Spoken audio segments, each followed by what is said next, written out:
Excelentíssimo Sr. Presidente, senhoras e senhores deputados, confirmo que saio, mas eu não me demiti. Foi dispensado pelo Presidente do Governo. Afirmou Eduardo Jus à imprensa a 11 de outubro de 2017 e acrescentou ao JM: ainda se vai saber qual a verdadeira razão da minha saída. As razões da saída vieram por ex-colega do Governo, Sérgio Marques, 5 anos depois, em recente entrevista ao Diário de Notícias de Lisboa, a teia de interesses, as obras inventadas, as pressões dos grupos económicos sobre o poder político, as peças de jogo de jardim, as obras sem necessidade, o investimento louco feito pelas sociedades de desenvolvimento e a concentração da titularidade dos meios de comunicação social são temas que se podem levantar vindos de um ex-militante ativo do PSD.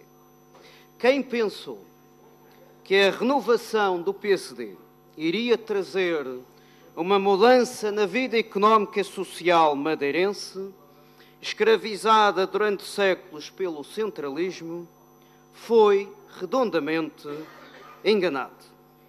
A renovação trouxe sim a exposição da analogia bíblica proferida por Mateus. Cuidado com os falsos profetas. Eles vêm vestidos de peles de ovelhas, mas por dentro são lobos devoradores. Sérgio Marques, citado pela peça jornalística, aborda a chantagem sobre o poder político. O Jardim jogou as suas peças e pôs o Avelino, Grupo AFA, e o Sousa, do Grupo Sousa, em campo. O Sousa consegue afastar o Eduardo, porque o Eduardo Jesus tinha uma agenda para reformular o Porto. O Avelino, Farinha, não estava satisfeito com o meu desempenho nas obras públicas, porque eu aqui era o secretário das obras públicas e ele sempre se habituou a ter um secretário que o servisse. Comigo isso não acontecia. O Avelino depois consegue afastar-me das obras públicas, ele não queria que eu saísse do governo, ele só queria afastar-me das obras públicas. Fim de citação. E acrescenta o seguinte: o Luís Miguel, com quem eu trabalhei 8 anos, e o Avelino, acho que foram os mais beneficiados da governação regional. Muito protegidos, e a dada altura começaram a condicionar a governação, influência essa que, ainda citando Sérgio Marques, viram-se na necessidade de controlar os mídias regionais. Por seu turno, Miguel de Sousa, em 2017, já havia denunciado a existência de um regime caduco com um braço corrupto e de um capataz, cito, político, financeiro, empresarial, colaborou no festim das denúncias. Falou numa política de esbanjamento de recursos financeiros que não tínhamos e que levou à bancarrota, negada vezes sem conta pelo rei da dívida. Prova desse regabofe com o dinheiro do povo é esta frase demolidora de Miguel de Sousa. Eles pegam em 15 mil milhões de euros, 15 mil milhões de euros, e quase metade foi para dívida e gastam-no em 10 anos. Ninguém fazia contas, toda a gente autorizava tudo, ninguém se opunha a isto. Senhoras e senhores deputados, a julgar pelas graves declarações que no continente fariam cair governos, será que Miguel Albuquerque será uma espécie de manequim nas mãos do poder económico monopolista? Será que Miguel Albuquerque foi comprado? Será que perdeu a genica e a força para fazer frente aos lobbies no sector, utilizando uma expressão sua nesta casa em março de 2015? Perguntar-se-á se a autonomia e o seu estatuto servirão de carta de privilégios para que meia dúzia de capitães donatários do século XXI manter os seus negócios à custa do suor do trabalho do povo e das empresas que ainda pagam o IVA a 22%. Perguntar-se-á se a autonomia foi criada para manter um regime de exceção o único território nacional onde os utentes do Serviço de Saúde não têm o direito de saber o seu lugar na lista de espera e onde a Carta de Privilégio permite ainda acumular pensões e vencimentos.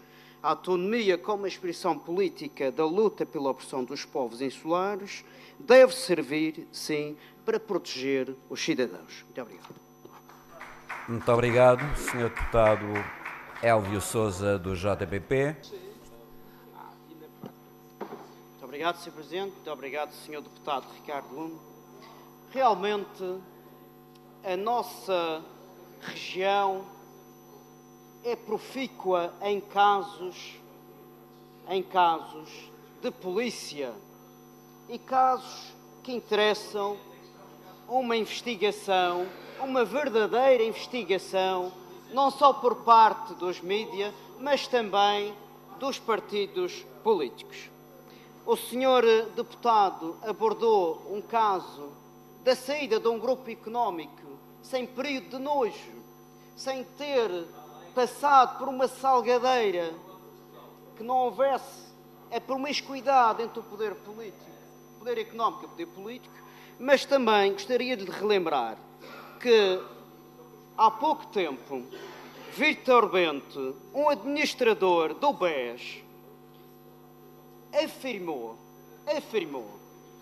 que o governo de Alberto João Jardim havia recebido uma carta que configurava a pagar uma avança de um membro do Governo Regional ao BES. São declarações de Vítor Bento, que o Governo Regional tinha avançado um membro do Governo paga pelo BES. Aqui estão as declarações de Vítor Bento do BES. Eu pergunto aqui ao nosso jornalismo de investigação, aos nossos deputados, vamos caçá-los. Onde é que está e quem é esse membro do Governo Regional que tinha uma avança, segundo as declarações do administrador do BES, tinha uma avança por parte do BES? É que o Sr. Presidente do Governo, o ex-Presidente do Governo, foge da resposta como o diabo da cruz. Nós já tentamos, já terminei, Sr. Presidente, requerer à Assembleia da República as atas desta Comissão de Inquérito, que nos foi negada no Supremo Tribunal Administrativo, mas eu peço aqui encarecidamente ao jornalismo de investigação que descubra qual foi o membro do Governo Regional da Madeira que tinha uma avança com o BES. Muito obrigado. Muito obrigado, Sr. Deputado Elvio Sousa, do JPP.